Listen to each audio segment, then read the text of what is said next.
I see more and more videos like this popping up on TikTok, Instagram, and YouTube. It's the plight of young Canadians right now. A lot of them are growing up in Canada realizing that it's not really a place that they can call home anymore, from the cost of living to the housing crisis, and now the lack of cultural identity is really driving people to consider leaving the country altogether. And with that being said, we're going to dive into a video I found on YouTube that's going over these very topics about a young individual here in Canada as well who's making that step potentially to move out of the country completely. So I'll leave his channel down below as well in the description. So let's dive into it today. Okay, imagine this. It's a Tuesday, and on most ordinary days, I feel something inside me dying. Not suddenly, but slowly, like a deep sense of regret that's just being burned into my chest with every tick of the clock. I look around, I have an apartment, I have a job, and I pay my own bills. But I know I'm not okay, and I know I'm not the only one.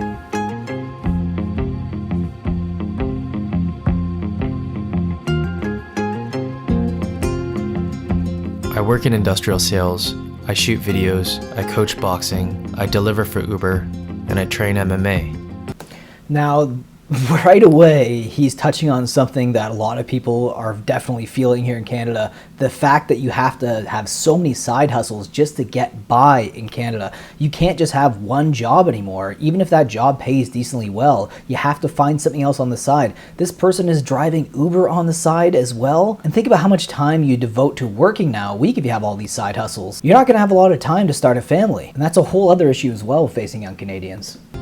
I do all of this, and I'm just surviving. I don't have help from family, no safety net, no backup plan. Just me putting in overtime, grinding to live a life that doesn't even feel like mine. The 9-to-5 rat race is killing my creativity.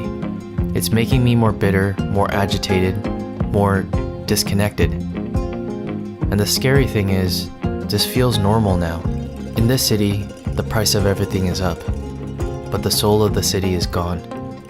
Coworkers aren't your friends, HR isn't here to protect you.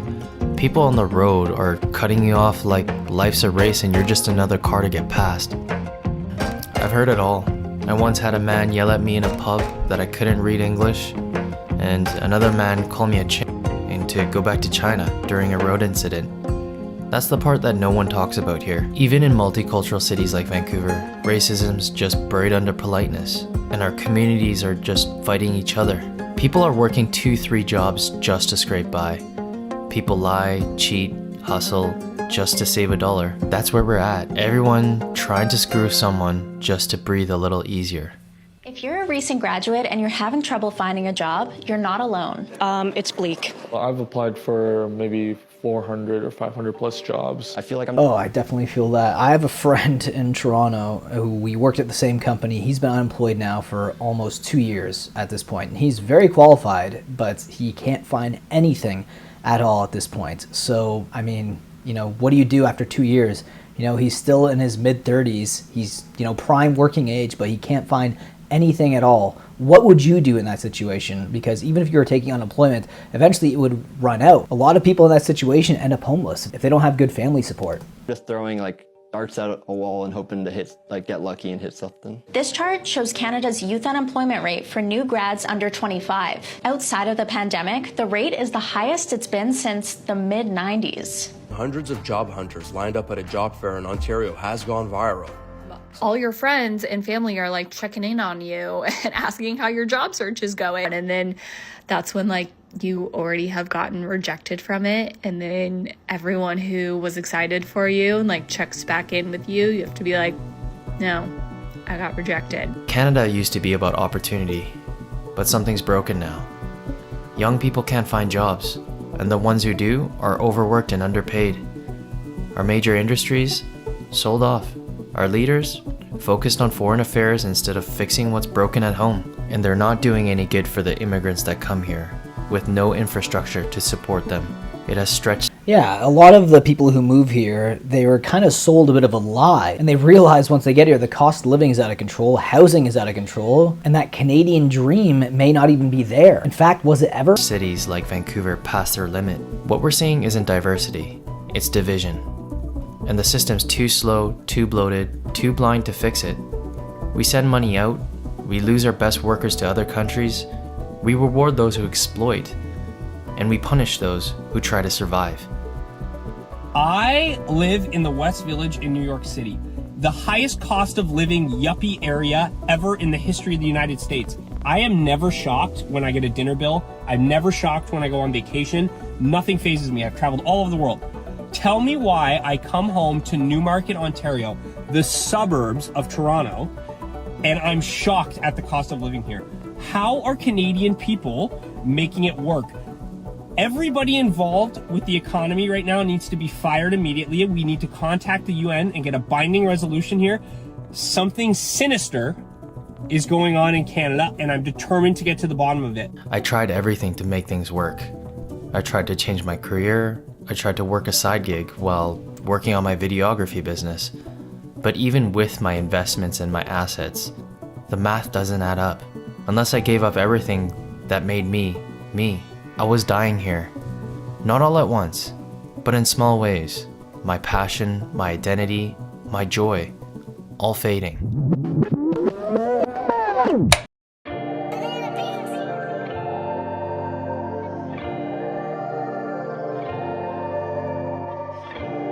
Until one day, my MMA coach told me he was moving back to Thailand, and something in me just clicked.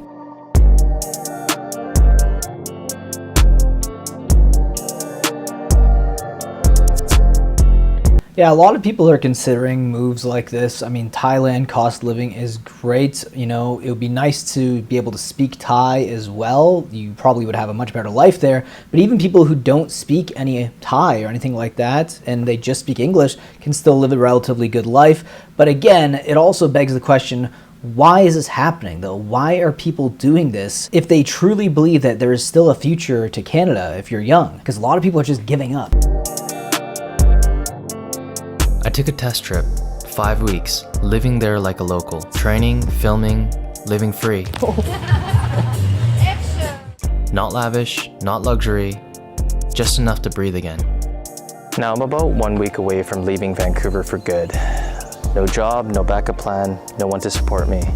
I'm only taking my camera, my gloves, and a dream that I've been ignoring for way too long.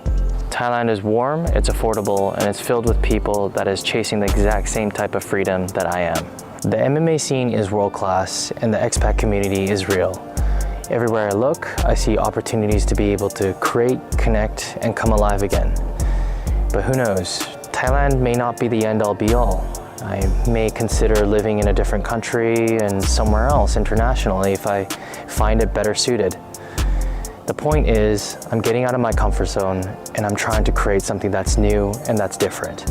Remember, I'm not a victim and no one's playing the victim here.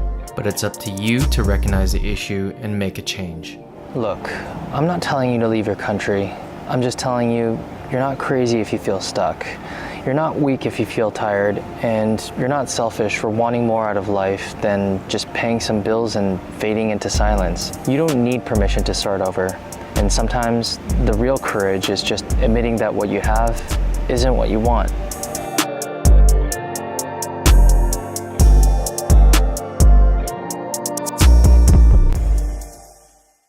And again, I will leave his channel down below in the description if you want to go and follow his journey as well. And it's funny because again, I've been seeing so many of these videos pop up. I feel like every other video I can make is going to be a reaction to someone on YouTube talking about why they're leaving Canada, especially places like Toronto, and now this time Vancouver. Leave your thoughts down below about this video's subject. Do you think he's making the right move to leave Canada for good? Leave your thoughts down below, and I'll see you guys in the next one. Take care.